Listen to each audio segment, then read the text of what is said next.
Hey guys, missed a few days. We've been at a remote location, and so just catching up here. This is day 4 out of 30 as we prepare for the resurrection.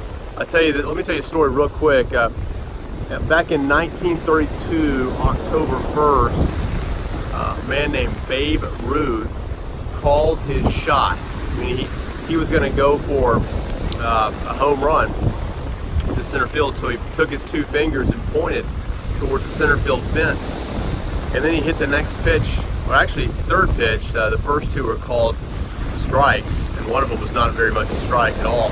So 0-2 in the World Series, home run dead to center field in Wrigley Field, and that's something that we just took for granted growing up. I mean, you watch The Sandlot, we play wiffle ball, and people would mimic the Babe pointing towards the center field stands, and that's just unbelievable to think about someone extraordinarily gifted like that calling his shot and hitting a home run straight to center field in the World Series of all things. And when you talk about Babe Ruth, that's actually believable.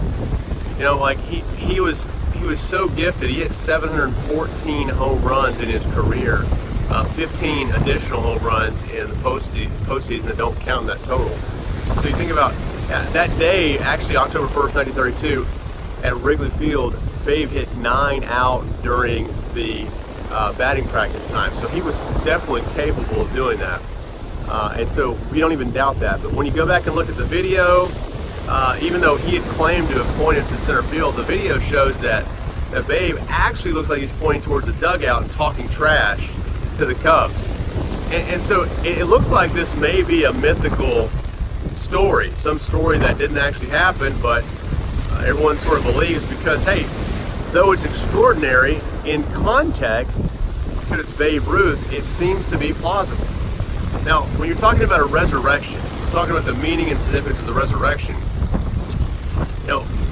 how significant is it that Jesus claimed to rise from the dead? A lot of people would say and question this event out of hand because they don't think miracles are possible, which sort of comes from a naturalistic worldview. But when you think about things that are extraordinary and implausible, don't seem like they could possibly happen, that's the very definition of a miracle. So miracles, in order for a miracle to be a miracle, it has to be extraordinary. But if God's who he says he is, if he's all powerful, then miracles certainly are possible because God has all power. So with Christ's resurrection, this is just like, if I heard today in the paper that somebody died and then rose again, random guy in Kenosha, Wisconsin, for instance, nothing extraordinary about this guy's story at all, I would have cause to question that. But with Jesus, we're talking about somebody who called his shot.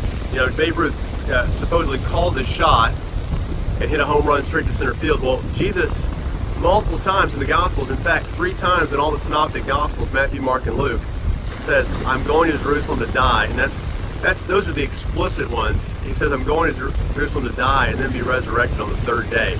He calls his shot. So you talk about calling your shot, that's only plausible if someone's extraordinary, and Jesus certainly fits the criteria.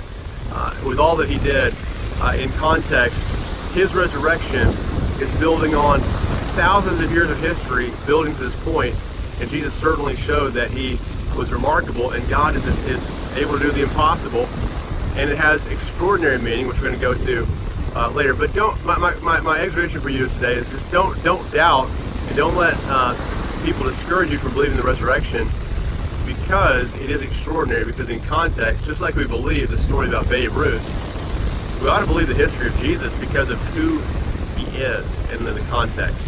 So, all right, hope that helps you today. Day 4 of the 30 for 30s as we prepare for Easter. Hey, April 12th, 10:30 a.m. at Trinity Presbyterian Church. That'll be 324 West Main Street. We're celebrating the most glorious, powerful picture of God's beautiful love for his creatures in sending Christ to die and then be raised on the 3rd day for our justification. So join us. It'll be great to see you, and y'all be safe. Talk to you later.